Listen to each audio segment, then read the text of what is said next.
in any event, it's a really good example of how to interconnect our advocacy. This process takes place in Geneva. It takes place within the review mechanism with the CETA committee.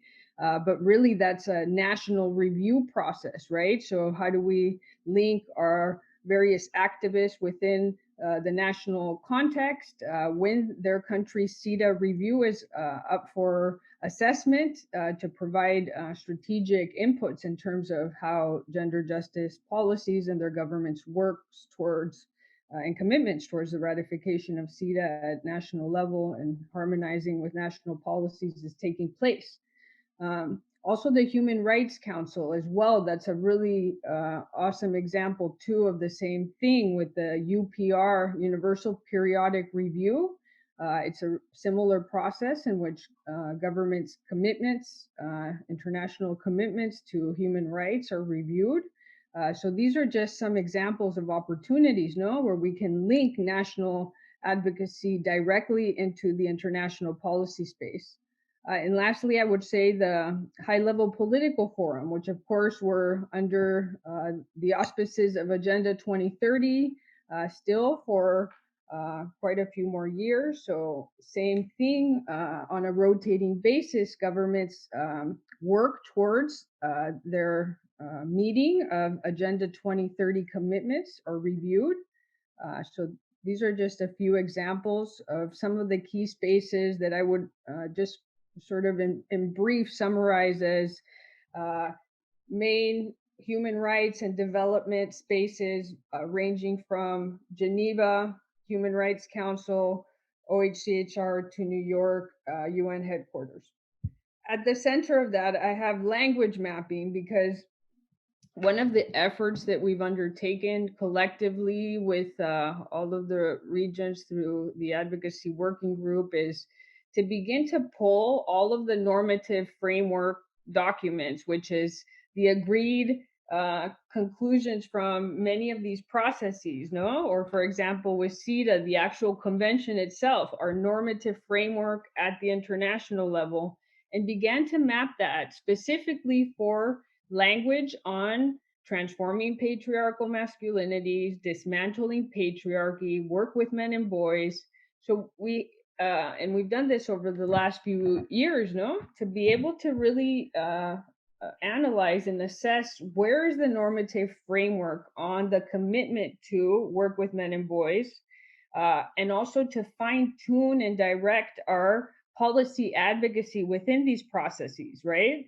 I'll just give you a brief summary, of what we've assessed within that language mapping. And that's an ongoing, organic, live document because every year this whole cycle of sessions takes place, right? So we keep updating that document. And actually, that document, the latest one that we did was regional normative frameworks. So, African Union, for example, some of the main conventions anchored there, right? But across all the regions. So being able to now see the links between international and regional and all of these as tools for our national, regional, and global advocacy.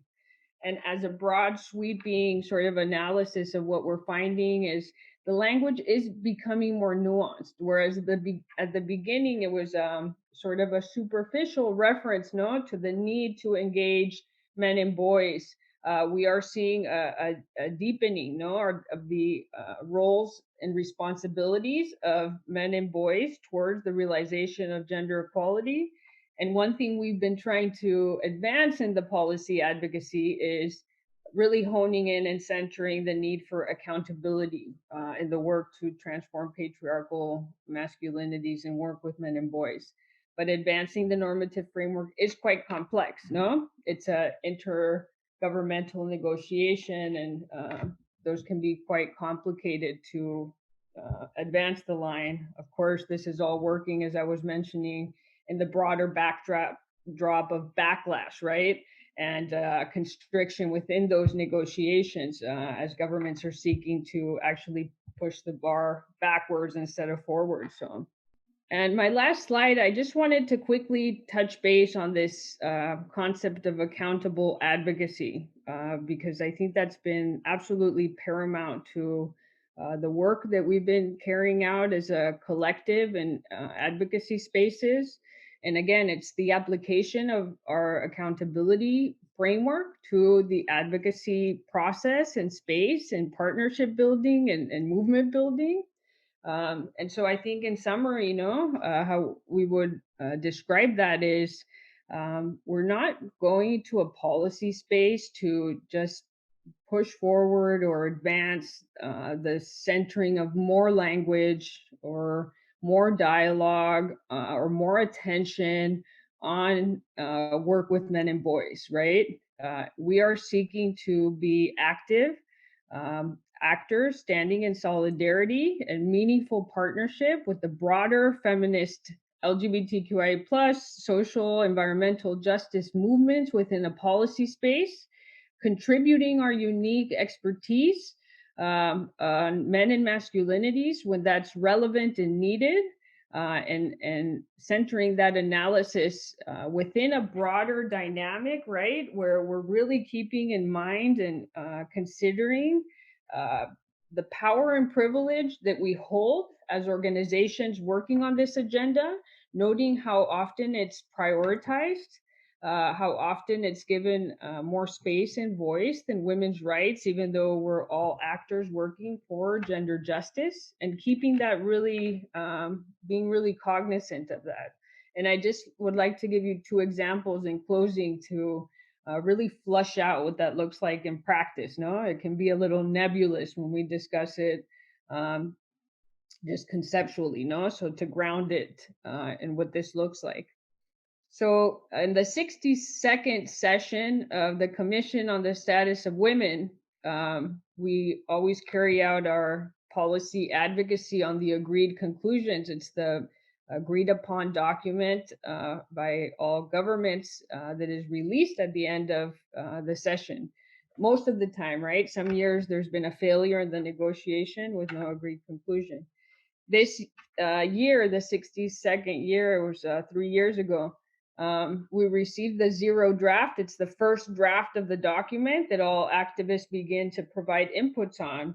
And there were around 25 references to work with men and boys, and one reference to women human rights defenders, which there were efforts to strike that out of the text.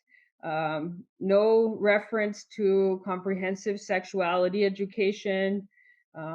So, just to give you an example, right? It's like central, critical concerns of the feminist agenda, right? Not making it onto this document at the most critical space, right? Annually within the UN for follow up on the advancement of women's rights, and in parallel, work with men and boys, right? In no way nuance, just need to work with men and boys, importance of engaging men and boys, centered 25 times.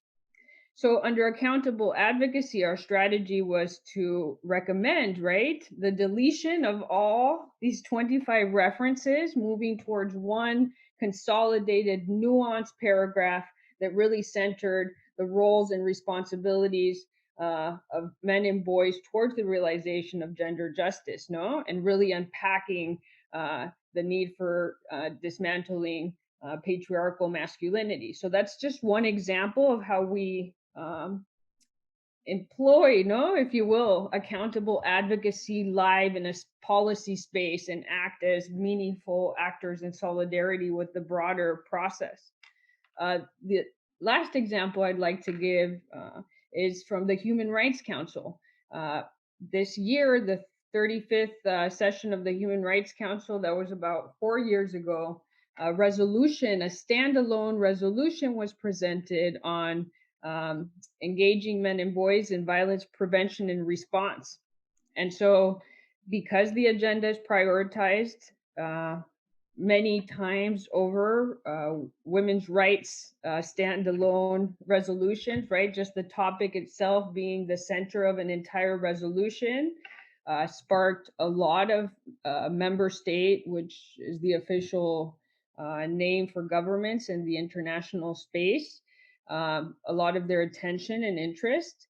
And so, actually, in this case, we worked alongside feminist partners within Geneva, a coalition of organizations on SRHR, and basically utilized this amplified interest just because it was an engaging men and boys resolution to push for and actually achieve, right, alongside feminist movements within the Geneva advocacy space, the inclusion of comprehensive sexuality education, which had never happened in a resolution that was, right, the same resolution that was typically always on women's rights without the focus of engaging men and boys.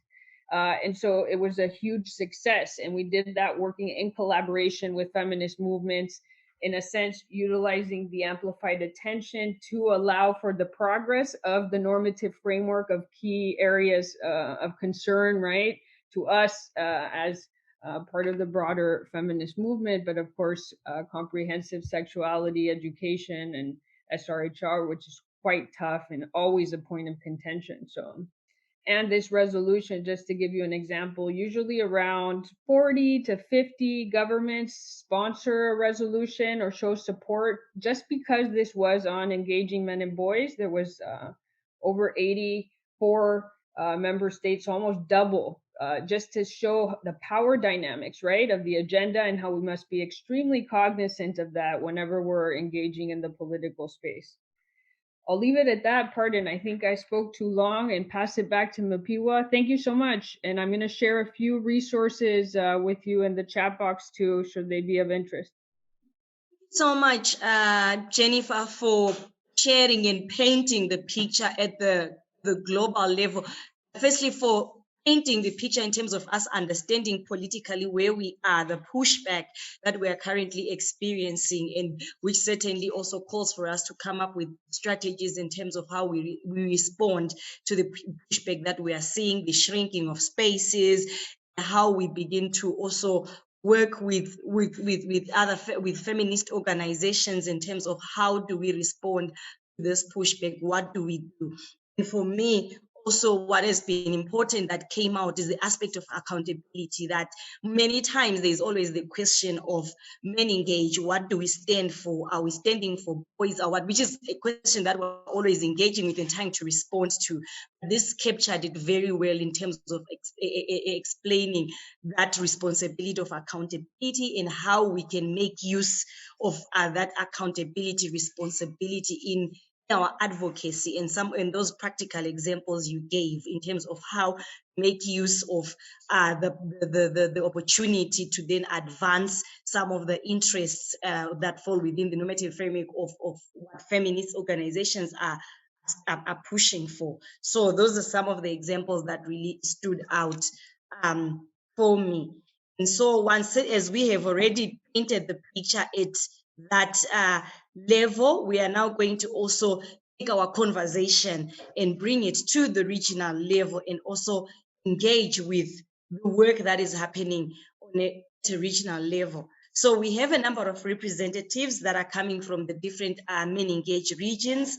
Now I'm going to request that Sheki Cornwell from Carrymen, and also share the experiences that they have in terms of advocacy from her region. I'll ask her to give a brief introduction of herself and then proceed to share with us on the regional advocacy from their end some of the work that they've been doing. Thank you, Sheki. You can go ahead. Thank you so much, Mapiwa. So as I was introduced as Shaki, I live in the beautiful island of Grenada, which is located in the Caribbean. And I represent Caribbean Action Network for Men. And it's interesting because when we think about, the lovely introduction, I think that Jennifer gave, it helps us to, really get the context of, how we operate regionally. And I'll piggyback on some of the points that she made, and just really pull the relevant connections to the Caribbean region. And I think one that stood out for me would have been around the shrinking space And, when we reflect on, Carimon and the work for gender equality over the last 10 years, without a doubt, what you would see is that the terrain has changed significantly. I remember for us in Grenada at Legal Aid and Counseling Clinic, which is one of the areas that I work, when the clinic had started to position itself in terms of, how are we going to, work accountably? And one of the things that we had to do was typically legal aids are dominated by male clients, because once you're doing criminal matters, you find that within the Caribbean, you're dominated by male clients. And the policy decision at the clinic, because we're not state owned, was really around, focusing on family law. And in doing that, what happened is that we were able to position ourselves to really support vulnerable women. And that policy decision also supported the rollout of one of the programs, male batterers intervention programs. And I remember, listening to the director affectionately talk about that process, where oftentimes you have to, and rightfully so, rationalize why, as a feminist organization, we're working with batterers. While we had a female intervention program, but Access for Justice was really showing that for a lot of the women, they really wanted, just for the violence to stop, right? And the system was not able to support that, because the penal system at the time only had the ability to incarcerate. While we recognize that it's still a crime, and if a crime has been committed, that a person should be incarcerated, the challenge was, how can we help these women, live a life free of violence, those who wanted to go back into those relationships.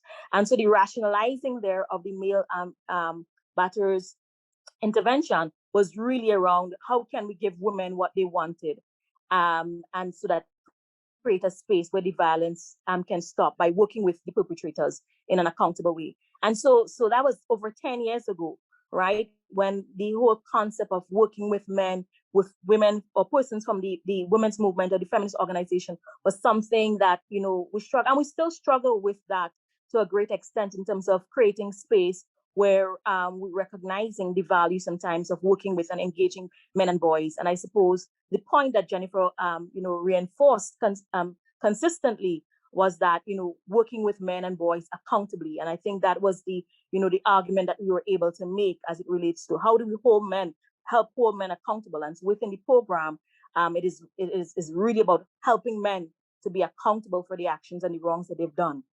And so policy-wise, there's a shifting that's happening, and the shrinking space has really not necessarily helped, because we're talking about in the Caribbean region where, if we're going to be honest about where our resources come from, we recognize that if you think about the global level, a lot of the Caribbean islands are, while we're independent on paper, we depend a lot on international funding to do the work that we have to do.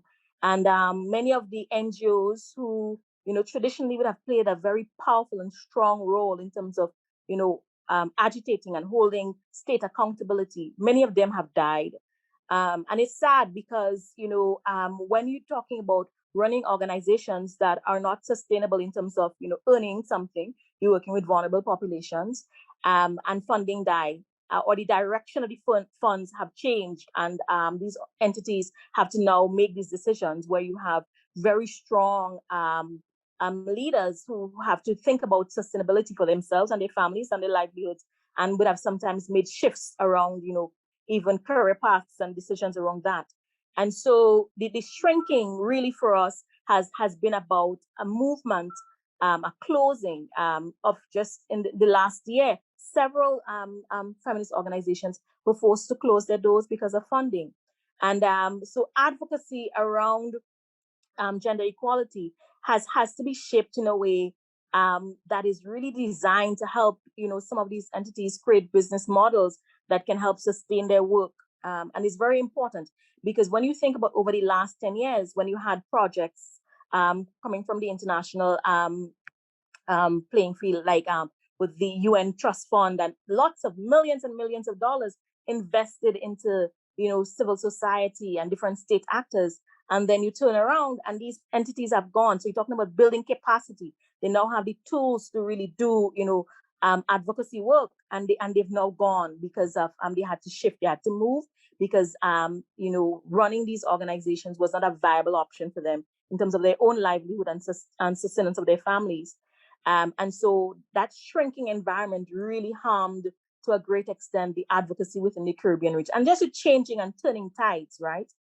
And so as I mentioned, one of the projects I remember in the last, would have been about 8 years ago, a lot of money invested around what we call state accountability. And it was really about helping states recognize that you made these commitments. And as Jennifer rightly stated, many, even within the Caribbean, all the Caribbean islands that where Caraman operates, they've all signed a number of these normative frameworks, right?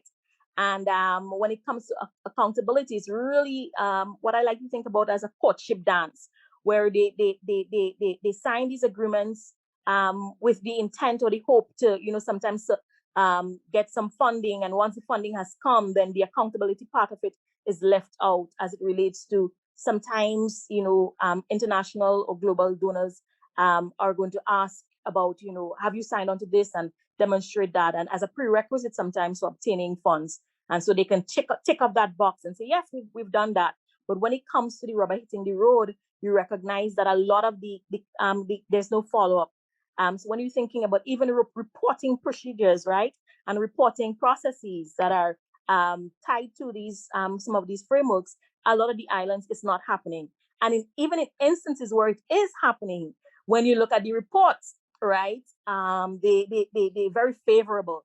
And even civil society's ability to sometimes do the shadow reporting is challenged by the same shrinking resources, right? Where we have these funding agencies who sometimes give you monies for programs. And so they're not able to, you can't use the money to say, okay, we'll do a CRC shadow report, or we'll do a CDAR shadow report. And it obviously requires some measure of financial support sometimes to do these reports. And so these state entities would do their national reports and paint a really pretty picture as to what's happening. And on the ground level, it's sometimes far from, what's happening. Another point I want to highlight as it relates to the environment within the Caribbean is, and I think it's tied back again to Jennifer's point around the uptake.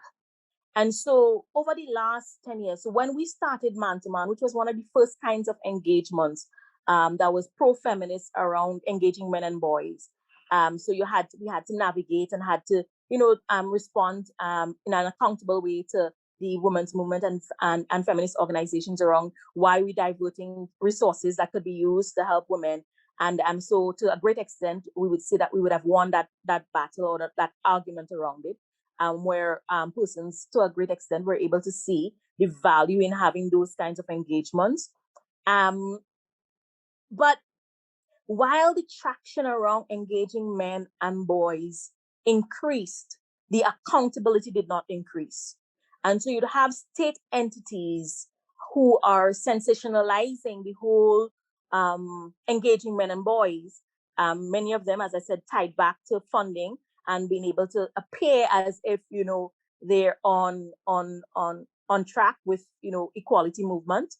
And but really and truly, when you look at the content, oftentimes of what would happen on the programmatic level, you'd realize that it's far from accountable work.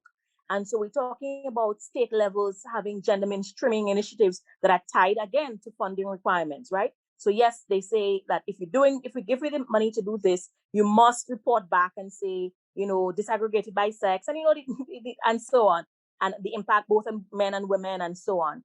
And so what you had is these state entities on paper also talking about the uptake in terms of a movement towards gender equality, but really and truly, it was not gender transformative work, in that these programs oftentimes used the monies as or the platforms as opportunities to make statements around men need to take back their rightful place, and and to suggest that the issues that are happening now is because men are not in their rightful positions and places, and that is very problematic. And so it has, to a great extent, created a dilemma for Kariman, and I suppose other international counterparts, because it means now that we have to, as an organization that's pro-feminist, you have to walk on eggshells,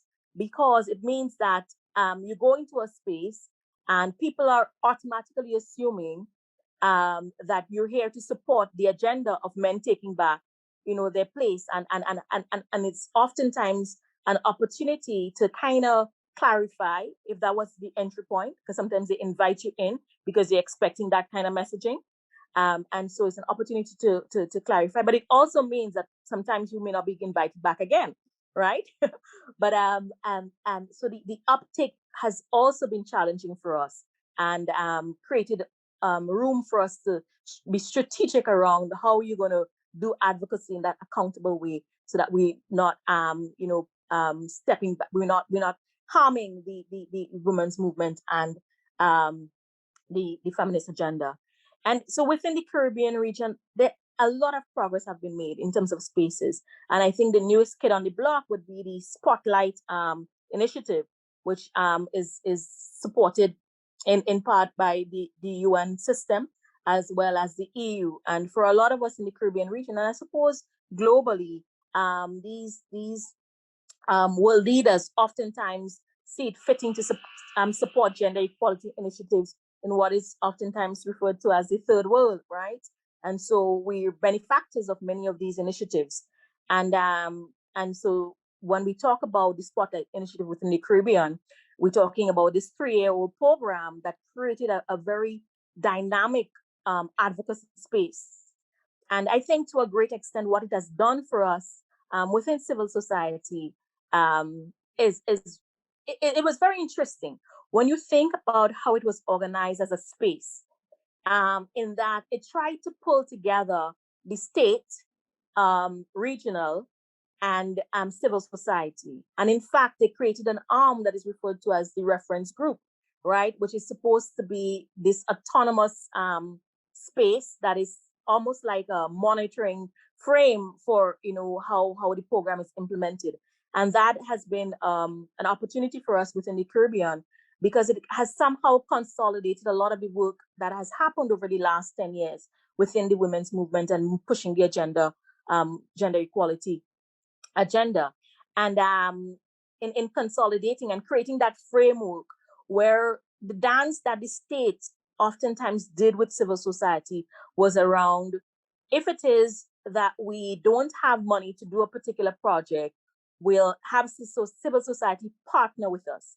But once we have the money to do it, sometimes you never hear about them, you never hear from them, right? And so that dance was a very vulgar one for us in civil society, because while we would have developed expertise over the years around some of these thematic areas, for some reason, oftentimes when the states had initiatives around gender equality, engaging men and boys, sexual reproductive health and rights, and so on, there was a deficiency, a significant deficiency.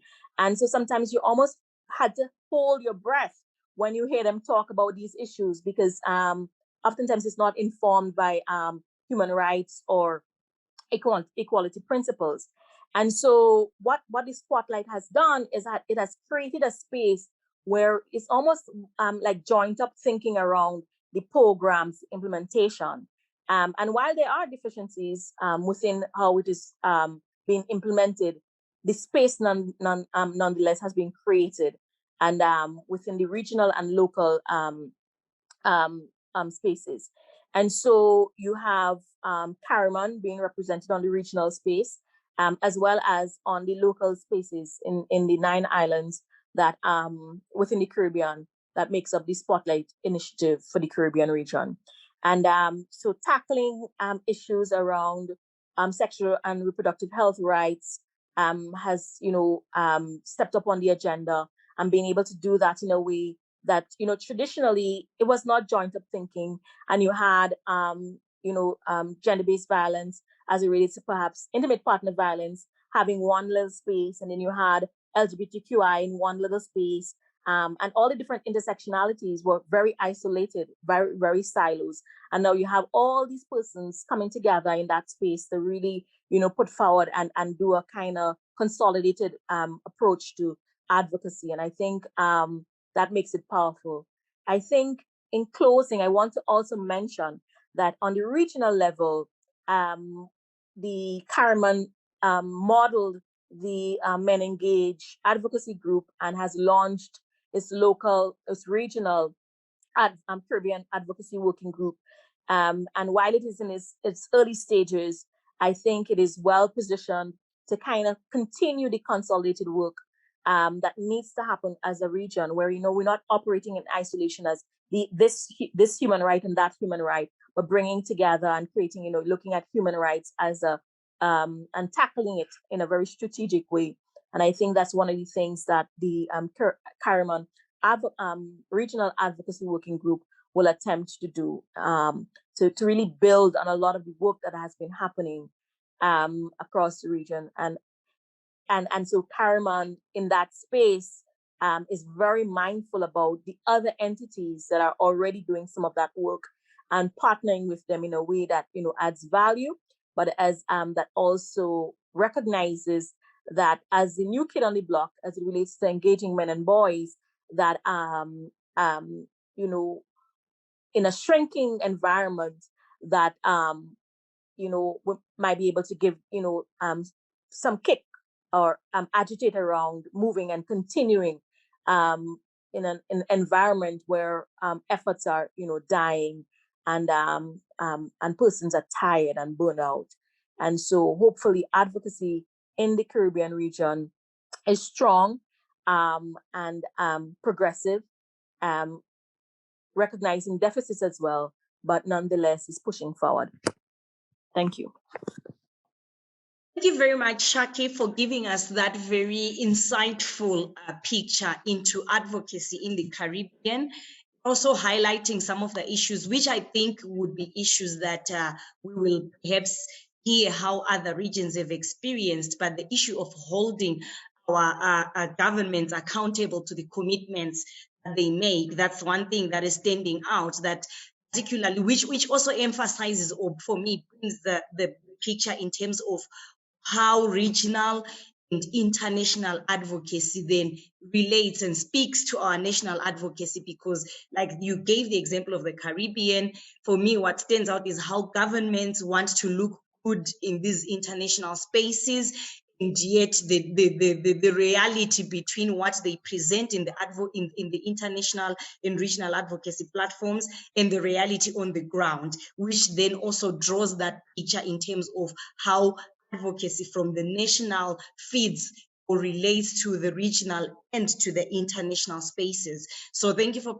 painting that picture and also highlighting some of the challenges around the shrinking space, which is something that we are experiencing globally. The space is shrinking, funding is a challenge, and so which also raises conversation, which also brings the conversation in terms of how do we work around, how do we fashion our work, how do we organize ourselves in light of these shrinking spaces and in light of these challenges that we are facing. And my other takeaway is the issue of responsive interventions, like you were saying, that in some instances survivors and victims of gender-based violence just want the violence to stop. They don't necessarily want to end the relations and all. And being able to frame interventions in such a way that they will be effective, they can also respond to the needs of the survivors and the victims.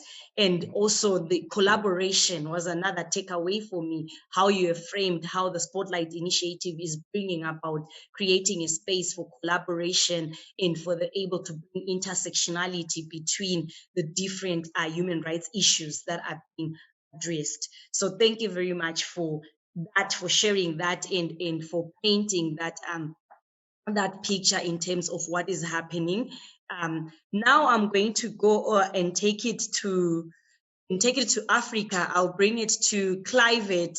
Clivet is part of MenEngage Africa, and is also coming from Namibia, which is part of the of MenEngage Namibia. So Clivet, I'm going to ask you that you start with a brief introduction of yourself, and then go on and share your experiences in terms of national and regional advocacy from the perspective of MenEngage Africa Youth, also from the perspective of your experiences in your country. And kindly note, colleagues, that you can make use of the chat box if you have any questions or any comments that you want to share. Please share them in the chat box, and once we are done with the presentations, we'll take them up during our Q&A. Thank you so much. Clive, over to you. Thank you very much, Pure. I hope I'm audible to everybody. Am I audible? Can you all hear me? Yes, you are audible, Clive. All right, thank you very much, Pure. And wow, I'm quite impressed with the first speaker, Jennifer. She said so much, and literally, I feel very small at the moment because even Shaki from the Caribbean said so much and gave so much information. Thank you very much, colleagues. I might not have so much to say. However, I'm going to say what basically is, I'm going to speak more pure on what has been done in regards to advocacy in Namibia. I'm not, I don't think I'm going to cover really in regards to the youth of Africa. I think other colleagues could help me on that. I think there's only one thing that really happened in regards to the advocacy around MenEngage and the youth of Africa. Which is what transpired last year when we were having a paradigm shift really in our governments, where we had most of the governments, I remember, in most of the states in Africa, country states in Africa, Zambia being one of them, Namibia one of them, I think Nigeria as well. Well, where a lot of or most of the young people from different countries really stood together as one to respond to the withdrawal and the opposition in regards to comprehensive sexuality education. That was is part of the ESA commitment that was made by more than 20 countries, 20 governments. So I think that's one of the, actually one of the most highlighting advocacy areas where we responded as young people. I remember very well we were, we coordinated from different countries. We were communicating on Zoom meetings, obviously in the midst of COVID-19, where times were so difficult, still continue to be difficult, but we have managed to really, really mobilize everyone. In Namibia, it was not only the young people, but also we have managed to mobilize some of our political leaders as well. That's including our first lady of the country, who really stood beside us, besides the young people, to respond to the withdrawal or the attempt to withdraw comprehensive sexuality education that should be taken out of schools that the government wanted. And I'm very much happy that Jennifer really spoke strongly about the inclusion of comprehensive sexuality education on the international level, because that is something that's very, very important and something that really it means a lot to the young people in regards to advocacy, especially the girl child and the boy child, mainly the boy child, knowing what the right decisions and informed decisions they must take. So that in regards to I would say the advocacy around youth in Africa, I saw that was one of the main movements that we really did, amongst others, obviously, that we have discussed on different platforms as we had our meetings on the advocacy level in regards to harmful cultural practices that we must really look into. and try to create a balance between customary law and constitutional law in regards to advocacy, and also creating a safe space when it comes to issues around gender-based violence, and how do we then address these issues in the communities without totally dismissing the customary law, which is the traditional practices, but then creating a balance between constitutional law and customary law. However, like in many other countries as well, as it was mentioned by Shaki from Caribbean, that obviously due to the pandemic, many organizations, especially feminist organizations, had to close their doors. I think that is something that's really has transpired in many countries, that has hit a lot of countries, and we saw many doors being closed, especially by organizations that really were advocating on behalf of LGBTQI key population, and also on behalf of the boy child in many countries, Namibia being one of them as well. And really, that forced also, or not forced, but also really created a platform for collaboration that was never existing, especially in many organizations. We saw a lot of organizations, a lot of stakeholders really coming to the table to collaborate to address the issues around engaging men with the high number or so spiking number of gender-based violence that has really has risen in most countries in Africa. I was shocked to find out even that the highest crime perpetrated in Lesotho is sexual harassment.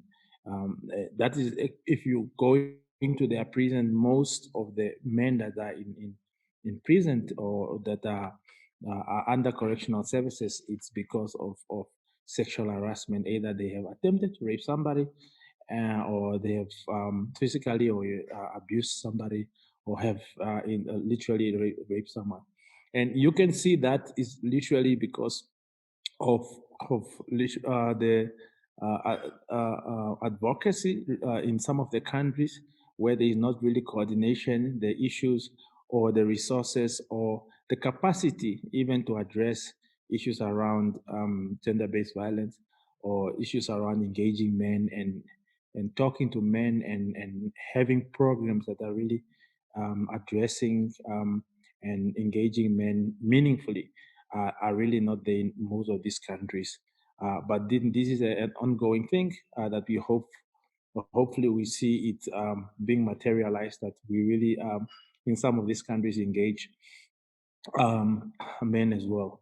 In Namibia as well, if I have to look at Namibia, our country, last year, one of the biggest things that transpired was whereby the young people got really fed up with the justice system in regards to allowing the perpetrator to get away with their crimes that are perpetrating against violence, especially when it comes to really where we had a lot of cases that were taken.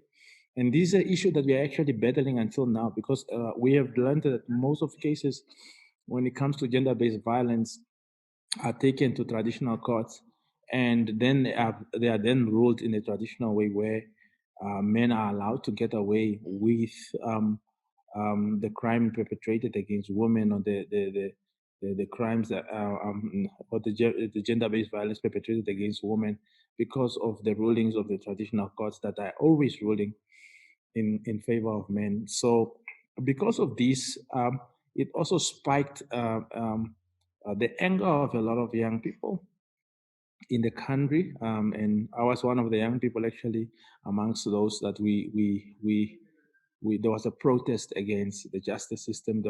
We were calling it the "Shut It All Down" protest, where we wanted, or we were protesting that every government office must be shut down, because we want an answer. We are tired. Young people were tired of gender-based violence. Young people were tired of the justice system allowing perpetrators to get away with their crimes. Young people were tired of the police law enforcement not really protecting the lives of young people. Young people are being raped, young people are being violated, young people are being abused, young people are being murdered after being raped. And you just don't see any action from the police or the law enforcement or political leaders coming through. So together with this, it was interesting actually that it happened at the same time with the issue of comprehensive sexuality education, where the government wanted to withdraw. And I think it really, because of that, two things happening at the same time that are really dear to young people, and really has got a lot to do with how young people live, the livelihood of young people, not how young people, but how the livelihood of young people.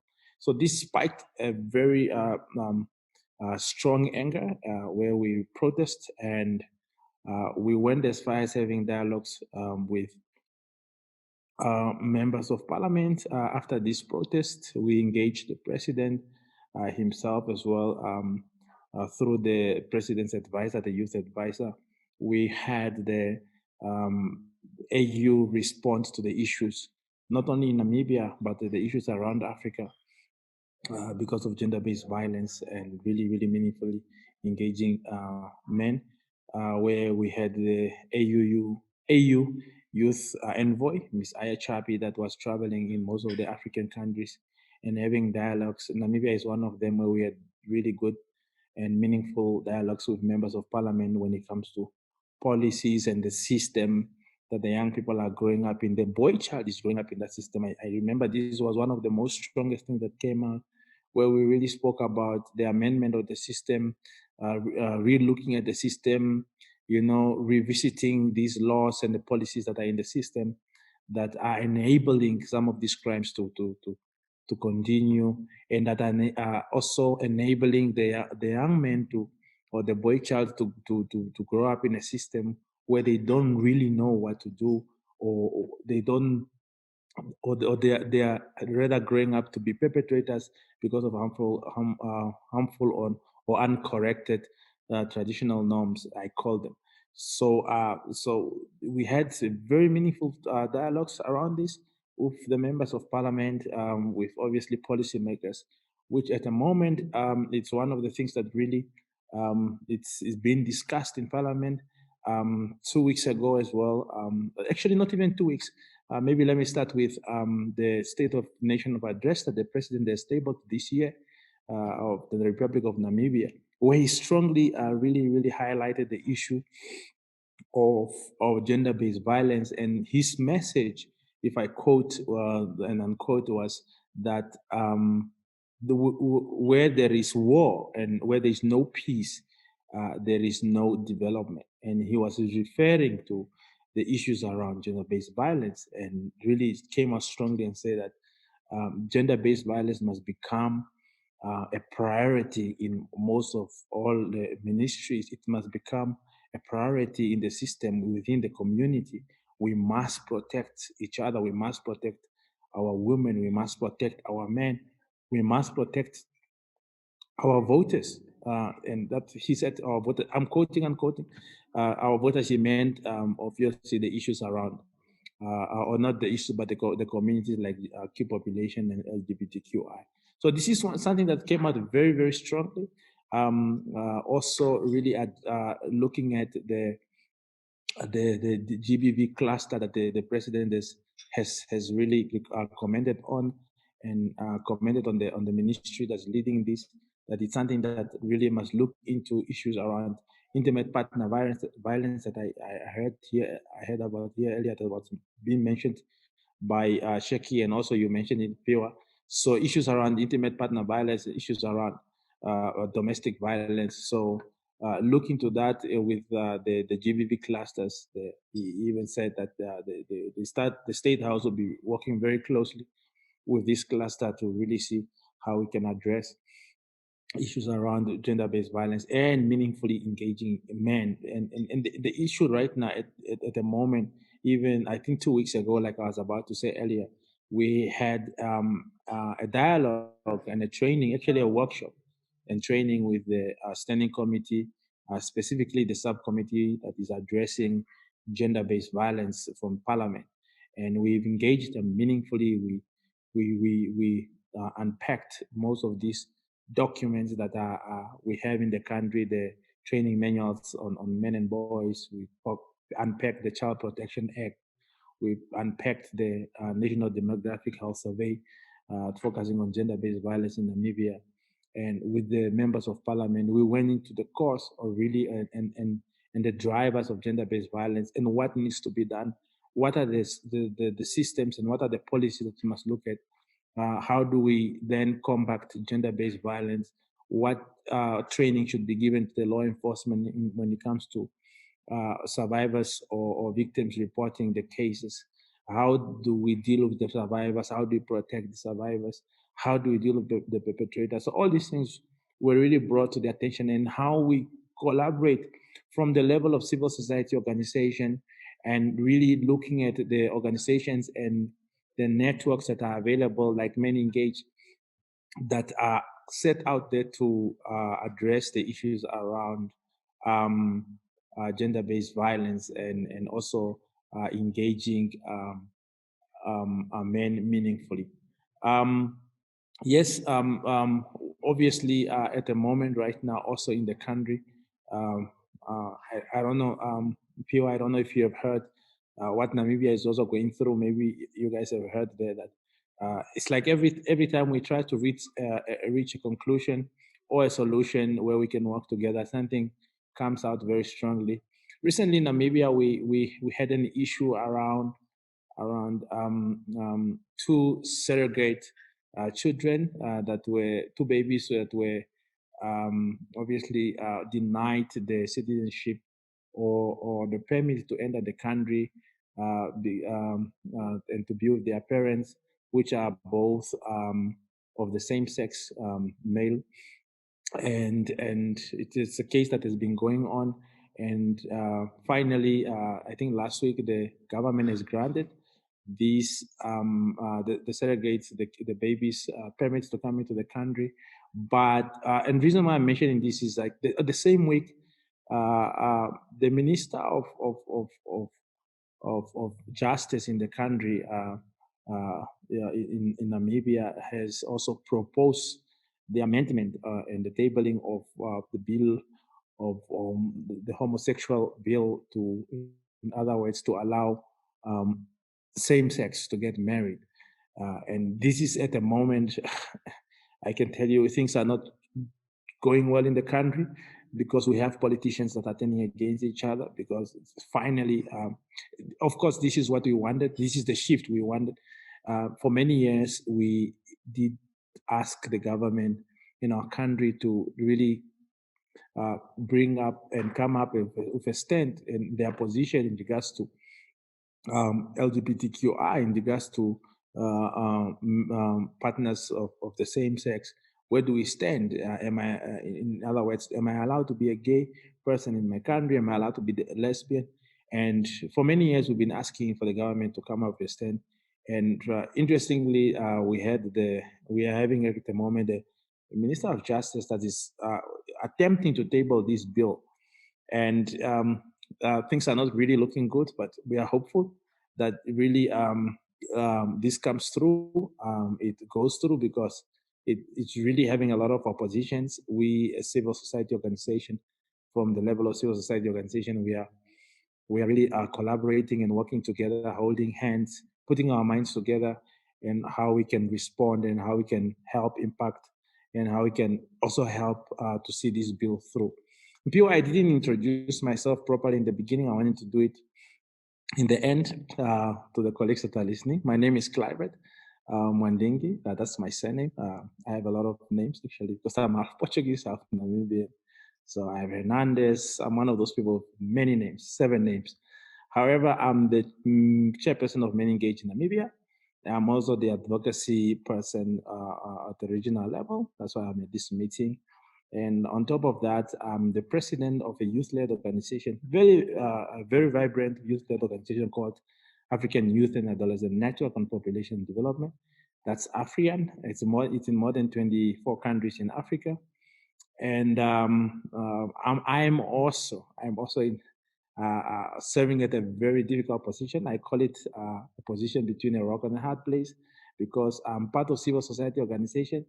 At the same time, I am part of this protocol, state security. And recently, I think I've mentioned it in our last meeting that I've been appointed as the chairperson of the research committee of the National Parliament. So you can see the position where I am at the moment. I'm sitting with people who are asking me to do research for them to get material to be able to oppose the bill.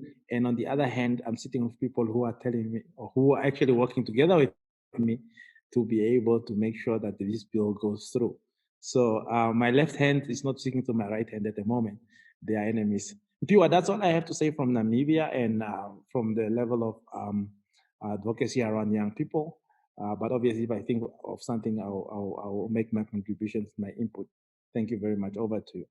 Thank you very much, Clivet, for also giving us that insightful picture in terms of advocacy work in Namibia and illustrating how young people have been taking a stand and the impact of coordinated advocacy by young people. For me, the takeaway being the comprehensive sexuality education advocacy initiatives that you embarked on as young people and were able to achieve those goals and to have to ensure that the government continues to commit to providing CSE. So thank you very much for that intervention and also for providing that leadership and for also sharing in terms of some of the GBV initiatives in the space. That I think the one thing that keeps coming up is the space that we are operating, that when we are doing advocacy work, these are the conditions, this is the space that we're doing our advocacy under. We are experiencing much resistance when it comes to issues of CSE, when it comes to effectively addressing GBV. We're still facing a lot of gaps and a lot of challenges that are coming up, and also just to give us an understanding in the framework in terms of where Namibia as a country is at and some of the initiatives that are happening. So thank you very much for that informative presentation and that conversation, and certainly all the best in terms of the position and the hats that you're sitting in, and which I am sure if used strategically can help to move the agenda forward. So, and yes, we will be able to take these conversations further beyond the space. There is still need for us to continue engage as an alliance in terms of how do we take our work forward in light of the resistance and the space within which we are operating. Thank you very much. Now we're going to move on. We are still in the MenEngage Africa region. I'm going to hand over to Hassan. Hassan is the chair of MenEngage Africa. He is going to share with us in terms of our advocacy work from the Africa regional perspective. Hassan, I'm just going to hand over to you. You can briefly introduce yourself and then go ahead and share with us. Thank you. Thank you very much, Mpiwa. I'm glad to be here. If there's any platform that I would not miss is to be on this session of the Ubuntu Symposium, talking about our work as the Alliance. So I'm speaking about the work from Africa. Clivet has spoken about the work in Namibia. And as MenEngage Africa, we are looking at Namibia very, very closely because they have been able to narrow the gender gap. We know there's a lot of work that still has to be done, but at least they have been able to narrow the gender gap, and they are showing us that yes, it is possible. Now, our advocacy work on the African region takes an integrated approach, okay? We use an integrated approach in doing our advocacy, and this is because we have quite a number of issues to deal with. So we can't have an approach that deals with the issue by issue by issue. We integrate our advocacy so that we are able,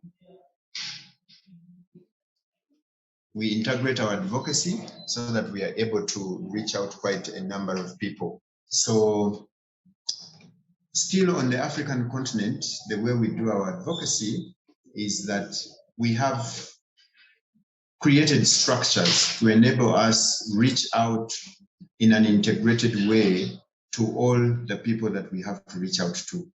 We are a network, a regional network of 22 countries spread out across Africa. We are talking about Southern Africa, we are talking about East Africa, we are talking about West Africa, and we also talk about Central Africa, because we're present in all those regions. So what we've been able to do as a region to make sure that our advocacy efforts are well coordinated, we create structures. We have the advocacy working group, whereby all the countries, the 22 countries, have been able to front nominees to that advocacy working group, so that we can be able to do our advocacy in a coordinated way, but also to know what are the country efforts that are going on in the different countries. We have the governance working group, and this is where the chairpersons of all the country networks convene. We have that group there, and it's also one of our channels of talking about where are we, what advocacy do we need to do, what is going on, so that we try and move together, but also build a community of practice amongst ourselves. We also have the country coordinators. These are people who are at the job on a daily basis. So the country coordinators also have a platform where they congregate, and because they are working daily with our member organizations to make sure that gender equality and men being part of the solution actually happens. So they also have a platform, and we get a lot of learning from the coordinators, country coordinators working group. So in terms of structure, that is how it looks like when we do our advocacy initiatives. Now, how do we do this advocacy? I know the Caribbean spoke quite a lot about what they are doing. How do we do this advocacy? We are in two spaces at the regional level, okay? Regional level means we are at the African Union. We're breaking into the spaces at the African Union and doing all sorts of advocacy. One of the things we've been able to do and achieve with our advocacy is the issue of getting into policy the language of men and boys. Hitherto, that was unknown in policy on the regional level. Okay, we are participating in high-level dialogues at the African Union. A vivid example is silencing the gun, because African Union has that campaign of silencing the guns by 2030. So we are participating in that space, and we are talking about engagement, or we're talking about militarized masculinities and how we can work around these masculinities to be able to support Africa to silence the guns by 2030. So we get into those spaces and be able to do that advocacy. But even if we're at the regional spaces, we are also present in country spaces, and we have a lot of processes going on at country level to make sure that our advocacy is really meeting the agenda that we are setting. We're also at sub-regional. Africa has sub-regional regional economic forums. So like the East African community, the West African community, the ECOWAS, the SADC, we are also into those spaces. Our members, our country networks are into these spaces, and we use these spaces to make sure that we continue to push, we continue to show that we are here, we are allies, and we need to work on the issue of language, the language of working with men and boys. And we are increasingly seeing fruits from our advocacy, that they involving our members into policy development, involving our members into policy implementation. And people are increasingly on the African continent beginning to understand the work with men and boys. So the more they continue to understand the work with men and boys, the more we get encouraged, and the more we continue to do this work, to make sure that we actually get the change systems that are desired.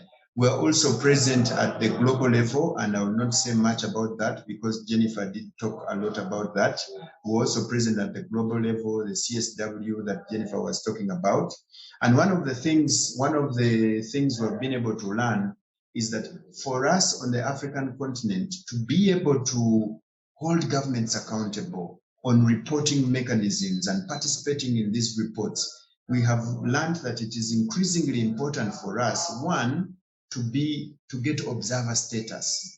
Okay, get observer status at the AU, get observer status at the regional regs. So, because if you are not an observer, it means the processes of reporting and you're going to be out of that process. But when you have an observer status, then you are in a good position to hold governments accountable for not reporting, for not domesticating, for not ratifying, okay, for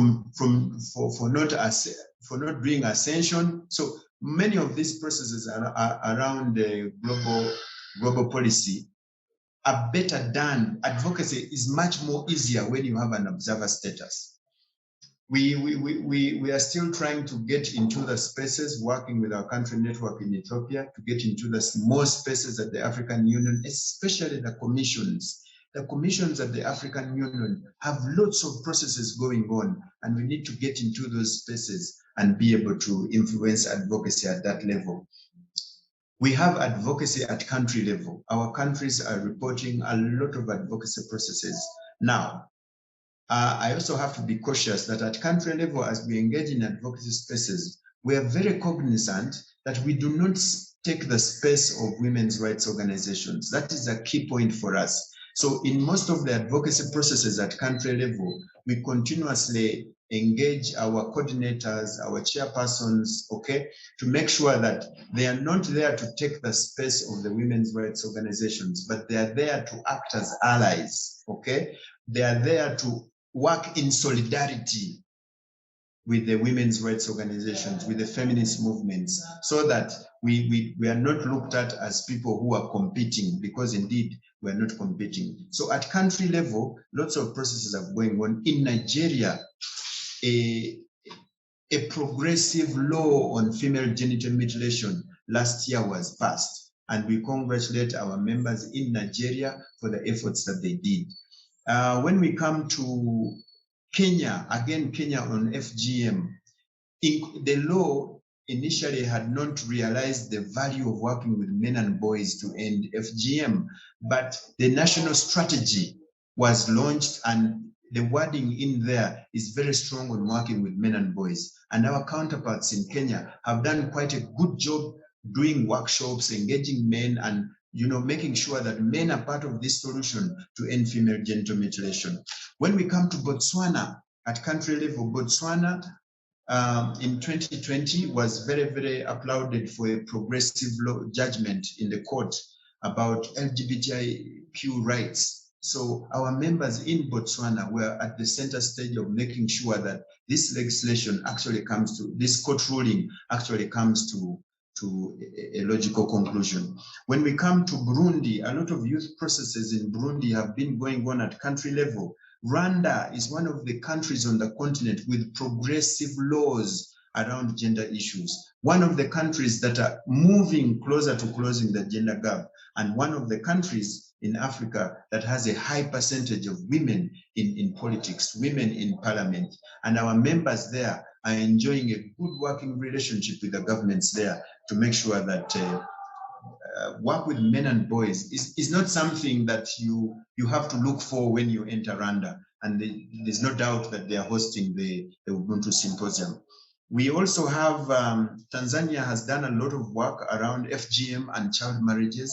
That is an area where we are working on. Uganda has done a lot of work around SRHR, making sure that the work of men and boys in the SRHR policies is there. We still have a lot of political backlash in policy advocacy, but we are managing that. Most recently, our parliament did pass the sexual offences bill, and it was criminalizing sex work and also criminalizing LGBTQ. So there's a lot of work for us to do, but we are optimistic. The president did make a mention that he would not be signing this into law because of some foreign policy issues. So we did a lot of work on this sexual offences bill, but we were very disappointed when the final debate in Parliament was really a total disappointment to our efforts. But that does not mean we have gone down. We're still doing a lot of work around that. So There are also spaces like Kotla, the African Coalition of Traditional Leaders. Okay, we're doing across the continent, we're doing a lot of work working with traditional leaders from Southern Africa to West Africa. Traditional leaders, religious leaders is a space where we're doing a lot of advocacy. And this is for a reason that, I mean, Africa is the home to about 56 different types of people, okay? And about 2,000 languages. So that makes the advocacy with traditional leaders, religious leaders, such an important thing for us and how we do our work. And we are beginning to get progress. The progress on traditional leaders is slow and religious leaders, but there's big hope that we have progressive traditional leaders. We have progressive cultural leaders, okay, like the prince from Lesotho and many others that we work with across the continent.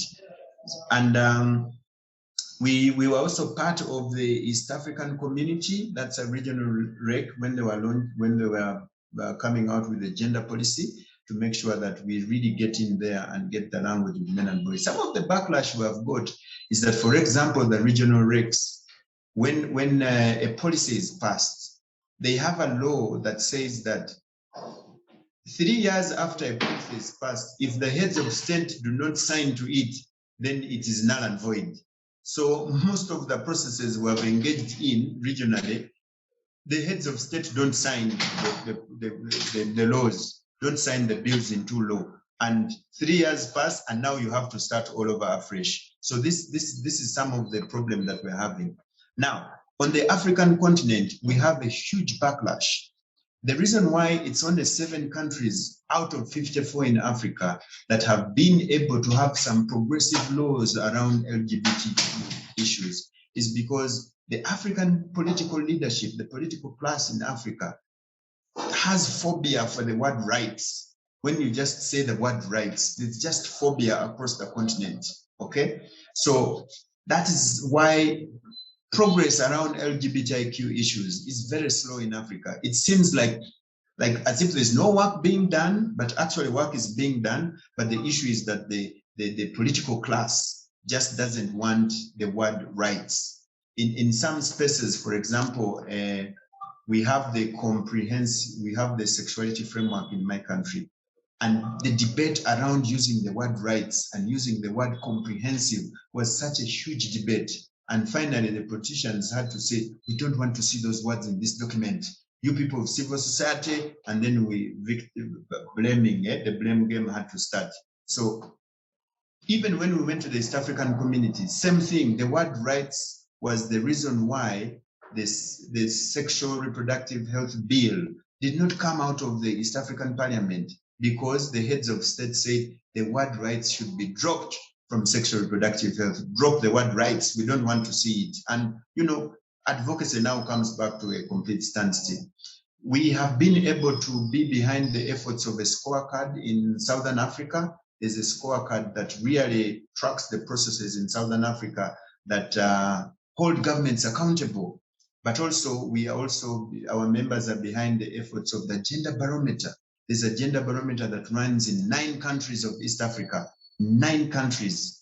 And this is a barometer that measures responsiveness of governments towards gender issues, how they are reporting, how they are domesticating, and how they are ratifying all these processes. So these are the processes that our members, our country networks are engaged in to make sure that the advocacy on the African continent becomes more progressive, becomes intense, but also includes the language around men and boys, so that men and boys can get part of these processes and are able to drive the change that we are looking for. So those are some of the issues I can talk about, but also we have our own spaces. Of course, we have the MenEngage Africa Symposium. That is a space where we do regional advocacy as the African region, and that happens every 2 years. We are now gearing up for the next one. We have members participating in country reports to the UN, to the peer review mechanism, and the peer review mechanism has become one of the most respected on the African continent. Our political class may not respect reports to the UN and all that stuff, but the peer review the most highly respected by African states, and they always make sure that a country report exists. They are reporting continuously. Countries have taken 12 years, 15 years without reporting on instruments at the UN. But for the peer review mechanism, you have a lot of participation of countries there. We are also doing a lot of advocacy around the forces. And when I say the forces, I mean the police, I mean the military. Our country networks are doing a lot of advocacy work with the military, trying to work on these militarized masculinities, Sierra Leone, Rwanda, Congo, lots of spaces where we are participating. So those are the advocacy efforts I can talk about on the African region, and we are hosting the Ubuntu Symposium has opened up a big array of advocacy space for us, and we are gearing up to fit into the space and be able to take this agenda even much further. Thank you very much. Thank you very much, Hassan, for giving us that very detailed overview of and taking us through the journey of and sharing what is happening in the different countries, and also unpacking the different spaces where our advocacy, where our advocacy work is, and also some of the challenges that we're experiencing across the continent in terms of issues around rights and how politicians respond to that, and the shrinking spaces. And so in the interest of time, I'm not going to repeat a lot of what you've shared, just to say thank you for highlighting those. We are now going to move ahead, and we are going to go to Anthony, who's from the MENA region. And Anthony is also going to take us through the journey of advocacy in that region. I'll just ask that you start by briefly introducing yourself, Anthony, then you can take us through. And to other participants, feel free to use the chat box to comment. Once the presentations are done, we'll engage with some of the comments, and we can then engage with some of the presentations that have come out of this dialogue. Thank you. Thank you so much, Mpua, and thank you everyone from the MenEngage Network for having us with you today, and for attending and being with us to hear our thoughts. I will attempt to be as brief as possible, because so many of my colleagues have said so much in terms of global advocacy that is also generalizable to different regions, specifically ours, especially about issues of accountability. But Lebanon and the MENA region is a bit different in terms of, for the longest time, we've been a region that has been immersed in conflict and violence and war, and that really hasn't changed. Lebanon, as a state, within the past 2 years, have seen peaceful revolutions attempted in October 2019.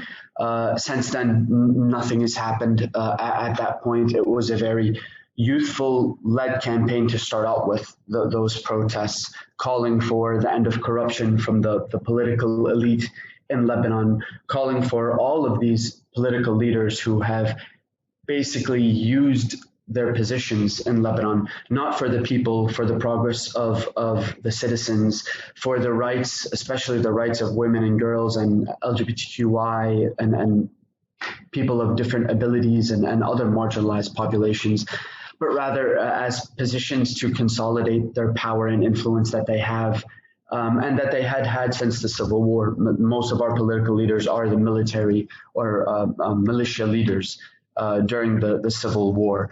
And so we talk about militarized masculinities, and I think in Lebanon it's a very pertinent issue that a lot of our advocacy, or a lot of our discussions and interventions in terms of advocacy in the global arena do have to center around. However, in terms of regional and national advocacy, I would say that the situation right now of Lebanon nationally, as well as regional advocacy efforts, is very dreary, very demoralizing, to use a different word perhaps. Nationally, again, despite protests that were nationwide, absolutely nothing has changed in terms of the country or national leadership or the political landscape. There has been limited space made available to women and other marginalized people.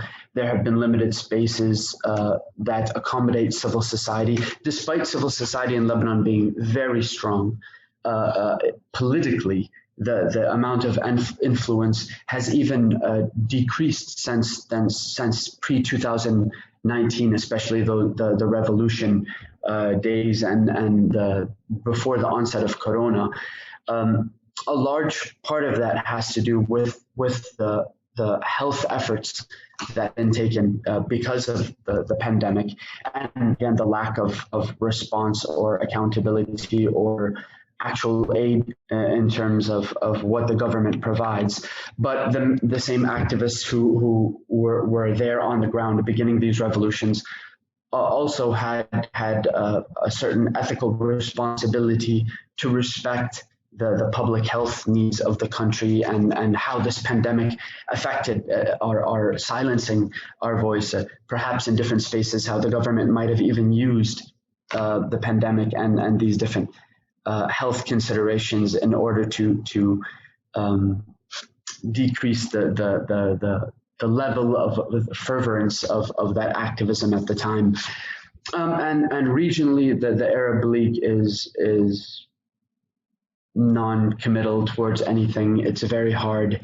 They don't respond to civil society quite well. It seems simply a regional body that was created for the sake of show rather than any attempt to hear the needs of the different peoples from the region, especially marginalized people.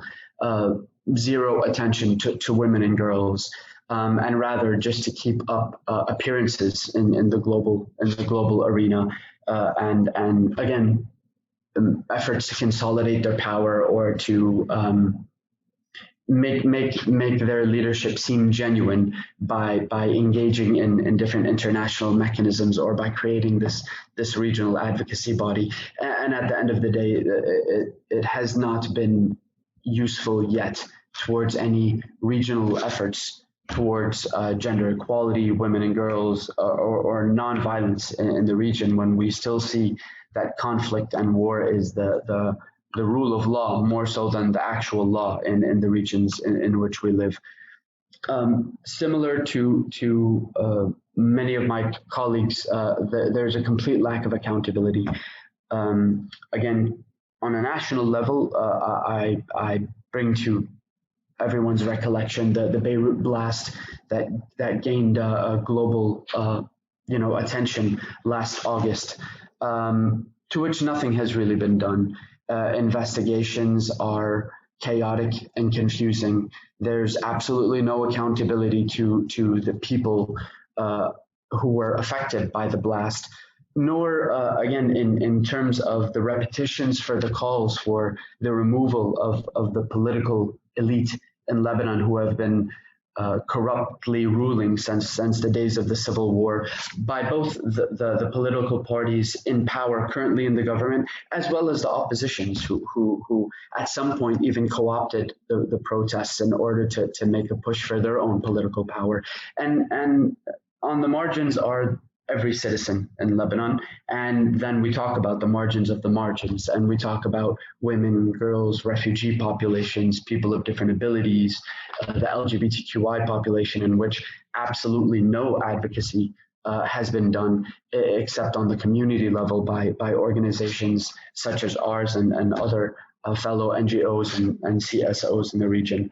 So here we're looking again at mechanisms by which UN bodies who are also part of a global political system, as well as governments. At this point, it just seems like a lot of lip service. There aren't many options in terms of advocacy.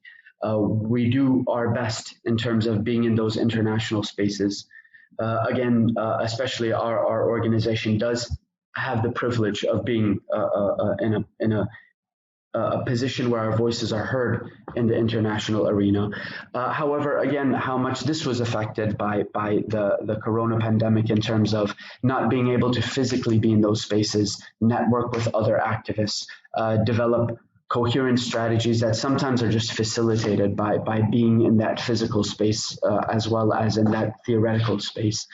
And I think we have felt the causal effect of that pandemic in terms of the power of our advocacy over the past few years. In terms of engaging men and boys, I think it's so wonderful to see how much this is being recognized by different governments and different actors on the global level, on regional levels.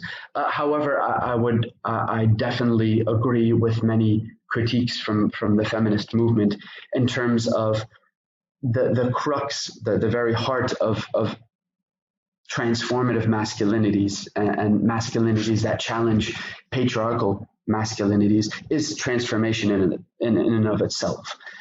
Not a superficial tossing of a word that is very trendy, or a non-committal statement that accentuates the need to engage men and boys, without really realizing at the heart of that is committing to the transformation of power and how that power manifests itself from the micro levels in terms of domestic violence and the benefits and privileges that men have over women in those spaces, such as Lebanon, the personal status laws that are still one of the greatest hindrances to women's rights in the country, to the macro levels, women's political participation, women's economic empowerment, which is, again, in terms of Lebanon, non-existent on any level.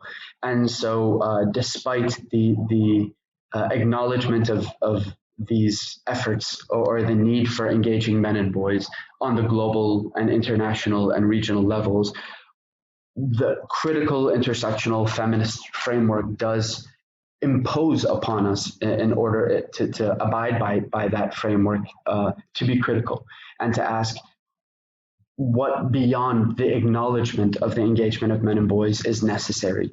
And if you truly wish to engage men and boys and work on masculinities from this feminist perspective, which, again, when we talk about even restorative justice, that women, girls, and marginalized populations always need to be at the center of the method by which we hold ourselves accountable to them. It can't be men holding themselves accountable to other men without recognizing the voices of women. It can't be governments who still lack different measures of equality on a systemic level, holding themselves accountable to other governments in power who don't have those accountability measures in place. So really to challenge ourselves to acknowledge the success of this issue showing itself more in international spaces, but not being satisfied with that and really pushing for that to be something of substance rather than being something simply to fit in or to project oneself as being progressive without actually the accountability that so much focus has been put on in this conversation and in a lot of MenEngage's work.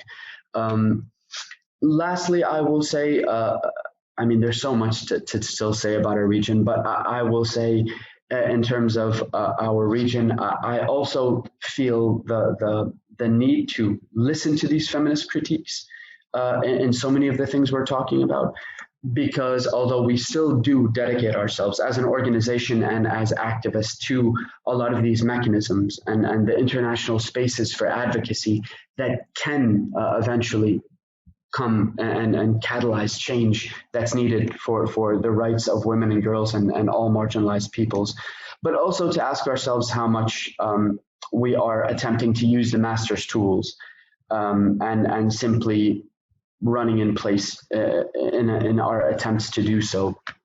I think many within the theories of militarized masculinities and the narrative within the different theories of militarized masculinities, there is an acknowledgement of the almost contradictory paradoxes that exist in terms of power over and dominance and obedience to a hierarchy, and on the other side mentioning protection and camaraderie and the collective good within the same narrative of militarized masculinities.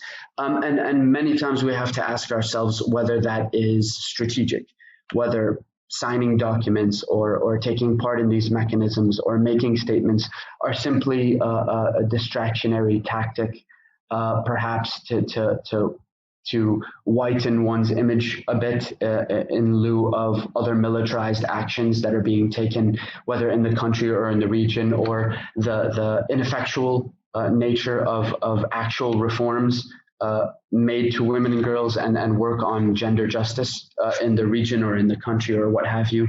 So I definitely think that, yes, someone wrote the quote I mentioned from Audre Lorde. So we do really need to make sure that we're not falling into the trap of simply using the master's tools, and we need to be vocally critical of that in order for there to not only be acknowledgement of the need to engage men and boys, but the acknowledgement to do that in a particular feminist approach that is sensitive to intersectionalities, and that really puts an emphasis on restorative justice, reparations, reconciling the violence between different populations, and really seeing how engaging men and boys can actually lead to the support of initiatives for women and girls in the country.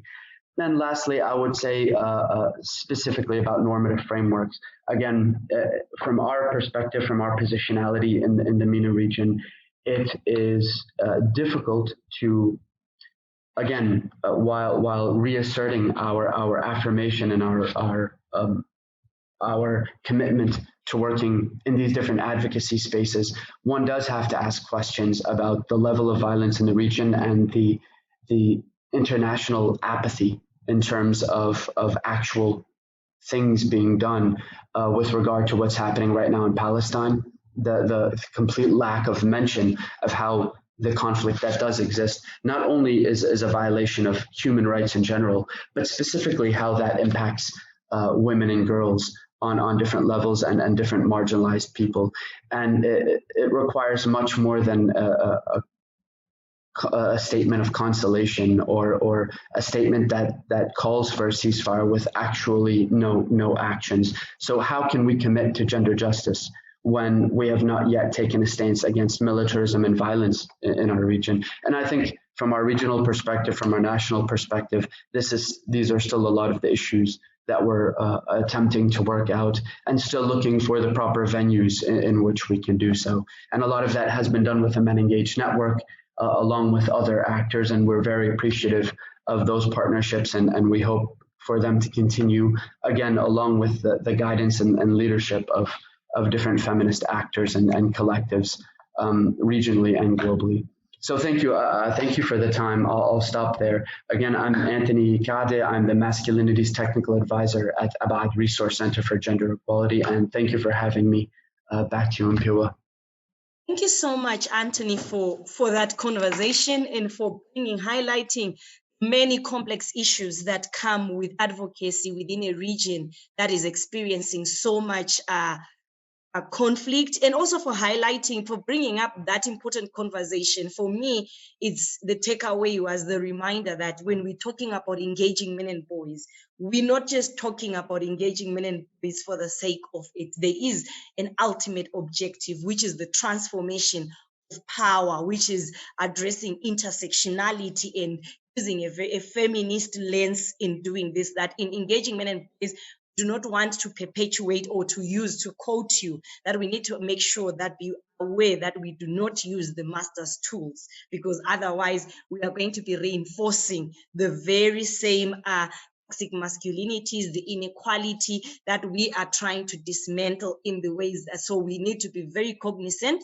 of the ways and the approaches within which we do this issue of engaging men and boys, and the issue of accountability, which is a thread that has been coming through from all the presentations. I think one critical takeaway has been the need for accountability. And I think it was also important that you highlighted some very important and critical issues, that issue of militarized masculinities. We are talking about engaging men and boys, but we have an issue, we have masculinities that are militarized, and we are seeing some of the challenges that are coming with that. You've mentioned Palestine and how it cannot just be lip service. We cannot just say, oh, we stand in solidarity with Palestine and end it there. what needs to be really done. How do we begin to engage with that protracted conflict, inequality, and that equal power balance that is at play, and all those issues that you're highlighting. So thank you very much for that very insightful conversation.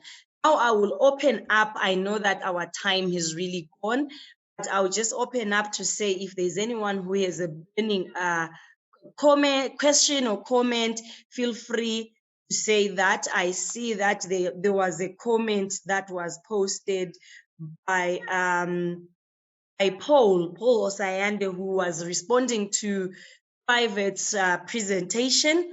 This shares that it is generally the same experience in Nigeria as I believe you know, perhaps maybe only in different degrees. The shrinking space may have been widened or worsened in Nigeria because of the gap between policymakers, CSOs, and the populace. So getting to engage policymakers, especially for accountability, is challenging. Again, the need to improve on consulting and collaborating with feminist groups to effect behavioral and attitudinal change is currently brewing. We must effect as quickly as possible because of the fast-growing social or security issues in the country. So Paul was also sharing about some of the security issues that are in the country and the challenges that are there with the shrinking space. So I'll briefly open it up for comments to find out if you have any comments or any responses to the presentations that have been given, that have presented and created and painted this overview in terms of our advocacy work at the different spheres that we engage with. Okay, there seems to be no comment, or there seems to be no further question that's been posted in the chat box. So at this point, would really like to thank all our participants and all our presenters. Thank you so much for that conversation, because many times when we are sitting and we are doing our advocacy work, there's always the question of how does the advocacy work, or how does what happens on the ground, how is it affected or impacted by the advocacy, international advocacy spaces, or how are the international advocacy spaces or the regional spaces and outcomes of those spaces, how are they useful to our day-to-day realities at the national level, and how do we make use of them. I think from this conversation, when we have realized in terms of processes and how some of the resolutions that are made or that are decided on in international space, we can then bring them to the national space and begin to hold our decision makers and accountable for implementing those resolutions or for implementing the commitments that they've made at those different levels, the regional and the international level. And at the same time is also what Jennifer alluded to earlier. What happens at the national level also helps to input and feed into advocacy initiatives that then happen at the different tiers. It helps in driving those advocacy and informing advocacy initiatives that we do. And critically, the issue of being accountable, to understand that our work, we are accountable to feminist organizations, we are accountable to women's rights organizations and institutions, and we work as allies. So we are also, and also the need for us to be cognizant, to be always cognizant that when we are doing this work, we do not in the end entrench some of the toxic and harmful power dynamics and inequalities that are already existing, but that if anything, we work to amplify work of feminist organizations, the work of women's rights organizations, and the work of the feminist movement, and critically being able to be accountable. So thank you very much everyone for sharing this, and hopefully we will be able to continue with all these conversations. And I just want to hand over to my colleague Jennifer for closing remarks before we call it a day. Pua, thank you so much. Actually, you led us through the closing remarks. I'll just wrap up the session just with a few more announcements. Let me share my screen. But of course, just a really wonderful session. Thanks to all colleagues. I learned a lot, as always, no? I'm really appreciative of you for leading us through this session, Mipiwa. just for all participants, and thank you to participants for joining too. Just to connect with you as we're fast approaching the end of the symposium. It's been an 8-month-long effort. And just to let you know, for those who are joining for the first time, we do continue to have sessions on Tuesdays, Wednesdays, and Thursdays. And if you want more information on the symposium, then please do connect at this link. And that's it from our end. Warm thank you. Have a wonderful rest of your day, whether it's evening or afternoon or morning. Thank you so much.